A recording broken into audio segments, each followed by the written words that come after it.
안녕하세요. 공제조합 출신 건설전문세무사 장소환 세무사입니다.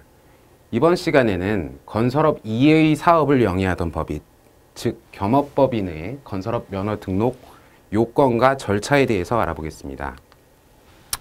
먼저 겸업법인이 무엇인지 정의를 알아보겠습니다.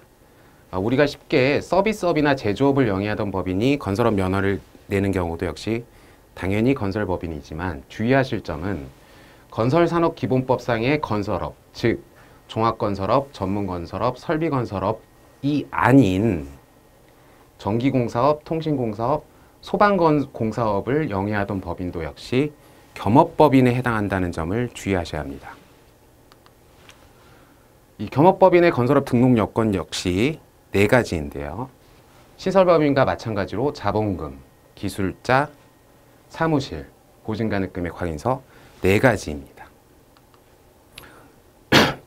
겸업법인의 건설업 면허 등록 순서를 그림으로 이해해 보겠습니다. 원래 영위하던 법인이기 때문에 사무실은 있었을 거고요.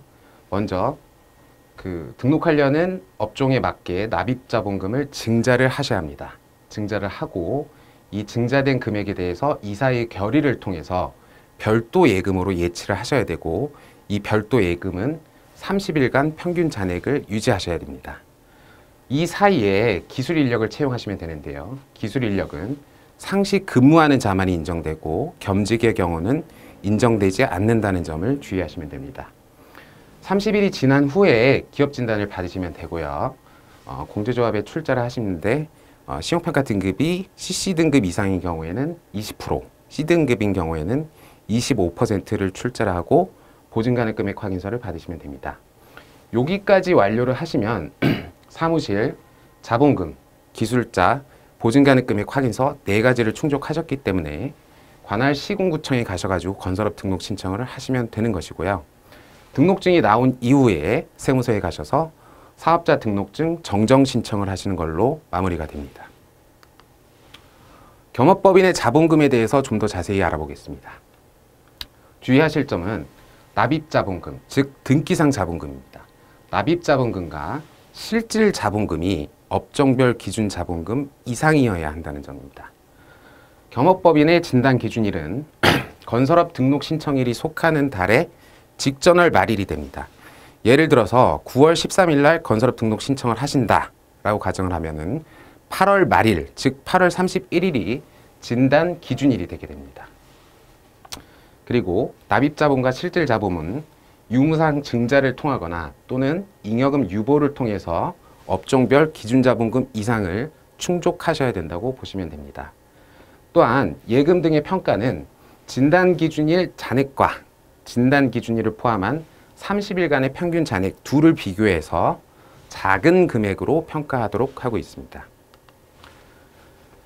그래서 다시 케이스별로 보시면은 겸업법인의 자본금이 아직 납입자본금이 기준자본금에 미달하는 경우에는 유상증자 또는 무상증자를 통해서 증자금액을 별도 예금으로 예치하시면 되고요.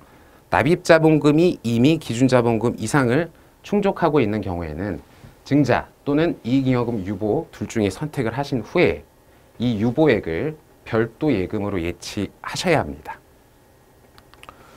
이렇게 별도 예치하실 때에는 반드시 거쳐야 할 절차가 있는데요. 겸업법인의 경우에는 이사의 결의를 통해서 동액 이상의 이익잉여금을 진단 대상 업종을 위해 유보하고 있다는 그 증명을 남겨두셔야 합니다. 이와 같이 이사의 의사록을 구비하셔야 합니다. 다음은 겸업법인의 보증가능금액 확인서인데요. 겸업법인의 경우에는 이미 사업을 영위하시고 있었기 때문에 신용평가를 받아보면은 C등급, 최하등급이 나올 수도 있지만 CC등급 이상이 나올 수가 있습니다. 그래서 CC등급 이상이 나온 경우에는 기준 자본금의 20%만 공제조합에 예치를 하시면 되고요. C등급이 나왔을 때에는 어쩔 수 없이 기준 자본금의 25%를 예치하시게 됩니다. 이상으로 겸업법인의 건설업 등록 절차에 대해서 알아보았습니다. 감사합니다.